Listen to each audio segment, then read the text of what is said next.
அக்னியை மூட்டி அந்த யாகத்துல இருந்து அவங்க கையால கொண்டு வந்து என் கையில சேர்த்துட்டப்பா. சரியம்மா. மனக்குறையில வார்த்தையை விடாத.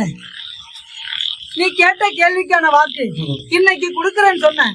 அதனாலதான் எந்த காரணத்திலயும் தடைபட கூடாதுன்னு அத்தனை தடையை விலக்கி என் கங்காதேவி பொறுக்க வச்சிருக்கேன்.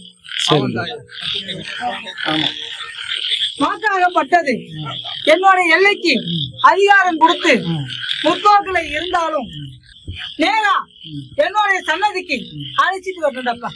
எந்த சன்னதியா? எந்த சன்னதிமா? புரியல எனக்கு. திருமணம் எந்த சன்னதியில சூடணும்? அதிகையில என் இடபாகத்தை வாங்கினவங்கிட்ட திருமாங்கல்ய சூடணும்னு சொன்னேன். புரியுதா இல்லையா?